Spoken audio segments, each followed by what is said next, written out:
નમસ્કાર મિત્રો, જય હિન્દ। હું છું ડીની ચૌધરી। ફરી એકવાર આપ સર્વેનું સ્વાગત છે આપ સૌની સહિયારી યુટ્યુબ ચેનલ ડીઆર ગુજરાતીમાં। તો મિત્રો, આ વિડીયોની અંદર આપણે ખાસ વાત કરીશું પ્રાથમિક શિક્ષણ ડિપ્લોમા પ્રવેશ 2025 અંગે પ્રી પીટીસી એડમિશન 2025 ની શૈક્ષણિક લાયકાત શું હશે, એના પછી જે પ્રી પીટીસી માટે અનામત બેઠકો કેટલી ફાળવવામાં આવે છે, કઈ કેટેગરીને કેટલી બેઠકો મળે છે, એના પછી પ્રી પીટીસી નું જે એડમિશન તમે કરાવો છો તો વાર્ષિક ફી શું હોય છે, એના પછી પ્રવેશ માટેની ઉંમર મર્યાદા શું હોય છે, અને એના સિવાય ગુજરાતમાં આવેલી તમામ કોલેજો એટલે કે જે પ્રી પીટીસી કોલેજો છે એની તમને પીડીએફ પણ મળી જવાની છે।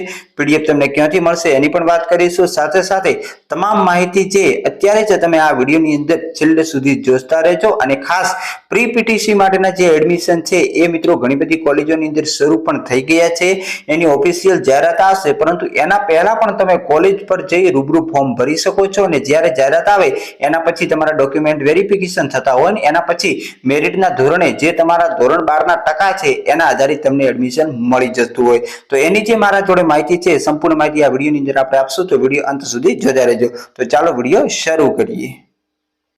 તો મિત્રો, ખાસ જો તમે ચેનલ પર નવો તો સબસ્ક્રાઇબ કરી અત્યારે જ બેલ આઇકન પ્રેસ કરી દો, એટલે કે જે પીટીસી છે એના પછી ડીએલએડ છે અને કોલેજોના જે એડમિશન ને લગતી સંપૂર્ણ A to Z માહિતી તમને આપણી ચેનલ પર અને ટેલિગ્રામમાં મળી જશે। તો ચાલો વિડીયો શરૂ કરીએ।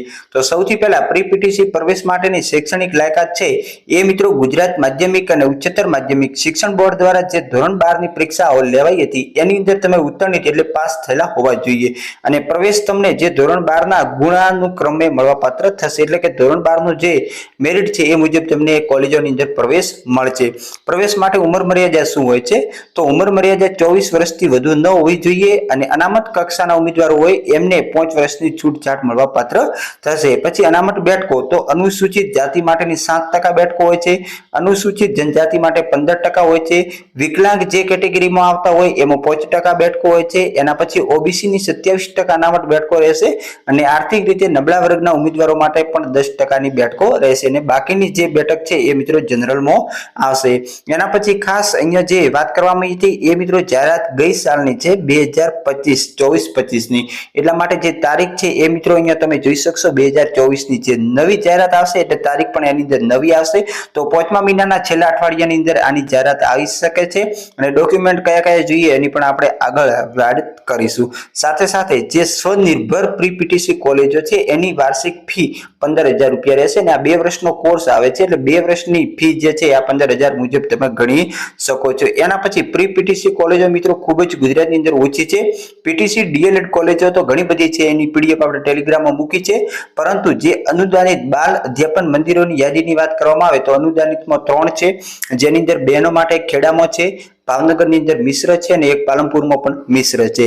એના પછી જે સ્વનિર્ભર જે બાલ અધ્યાપન મંદિર છે એની અંદર પાલનપુરની અંદર જે છે એ ગુજરાતી અંગ્રેજી બંને માધ્યમમાં બહેનો માટે છે, અમદાવાદની અંદર પણ મિશ્ર છે અને બીજું જે બહેનો માટે ખાસ પાલનપુરમાં છે, પાટણમાં પણ માત્ર બહેનો માટે છે, પાલનપુર અંગ્રેજી માધ્યમમાં પણ જે બજાજ માટે છે અને ગાંધીનગરમાં બહેનો માટે ગુજરાતી માધ્યમ છે।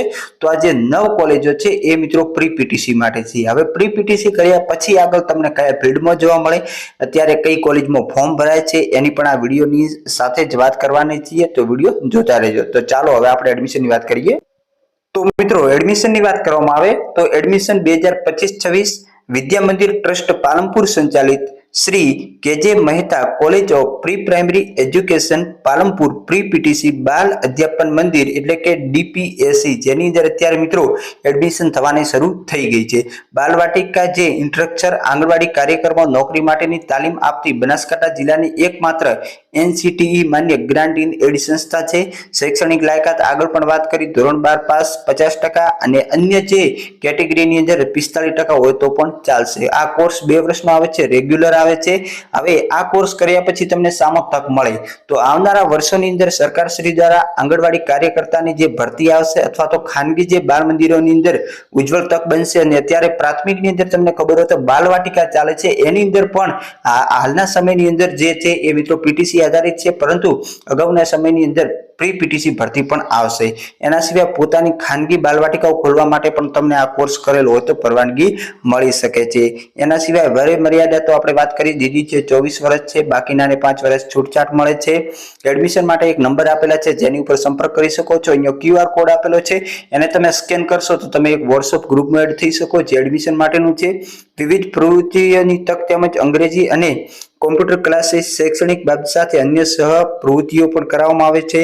અને વધુ માહિતી માટે સંપર્ક નંબર આપેલા છે. વિદ્યા મંદિરની વેબસાઇટ છે, એના ઉપર પણ તમે વધુ માહિતી મેળવી શકશો. તો અત્યારે આની અંદર મિત્રો જે એડમિશનની પ્રક્રિયા ચાલુ છે અને WhatsAppની અંદર પણ તમે એડ થઈ જશો. તમને આ જે જાહેરાત છે આપણે ટેલિગ્રામમાં મૂકી દઉં છું, ત્યાંથી તમે વધુ માહિતી મેળવી શકશો. તો જેમને પણ પ્રી પીટીસીમાં એડમિશન લેવાનું હોય એ અત્યારે ફોર્મ ભરી શકે છે, કારણ કે એના પછી જાહેરાત આવશે ને એના પછી તમારું જે ફાઇનલ મેરિટ લિસ્ટ આધારિત વારો આવશે. તો થોડીક આપણે ડોક્યુમેન્ટની વાત કરીએ તો અત્યારે તમારે કયા કયા ડોક્યુમેન્ટ તૈયાર કરવા, તો સૌથી પહેલા LC તમારે લઈ લેવું ધોરણ 12 પછીનું. પછી ધોરણ 12 ની માર્કશીટ અત્યારે ના આવી હોય તો જે તમારી પાસે પ્રિન્ટ છે ઓનલાઈન તમે જોઈ એ પણ ચાલશે. જાતિ અંગેનું પ્રમાણપત્ર કઢાવી લેવું. ધોરણ 10 ની માર્કશીટ પણ લઈ લેવી. પછી જો તમે PH કેટેગરીમાં આવો છો તેનું પ્રમાણપત્ર, માજી સૈનિકનું પ્રમાણપત્ર જો લાગુ પડતું હોય તો, વિધવા અંગેનું પણ જે લાગુ પડતું હોય તો, અન્ય જે ક્રિમિલિયર છે એ છે, અને અન્ય જે આર્થિક રીતે નબળા વર્ગનું પ્રમાણપત્ર અને બાંહેધરી પત્ર, આનામાંથી જે પ્રમાણપત્ર લાગુ પડે એ તમારે સંપૂર્ણ રીતે અત્યારે તૈયાર કરી લેવાના અને એની બે ઝેરોક્સ પણ કઢાવી લેવાની. તો બસ અત્યારે એડમિશનની પ્રક્રિયાઓ ચાલુ થઈ ગઈ છે અને એનું વેરિફિકેશન જાહેરાત આવ્યા પછી થશે. જાહેરાત મિત્રો આ 5મા મહિનાને એન્ડ સુધીમાં આવી જશે અને તમને 15 દિવસનો સમય મળશે ફોર્મ ભરવા માટે. તો અત્યારે કોઈ ચિંતા કરવાની ખાસ જરૂર નથી. ફરી મળશું નવી અપડેટ સાથે નવા વિડીયોમાં. ત્યાં સુધી જય હિન્દ, જય ભારત. Thanks for watching.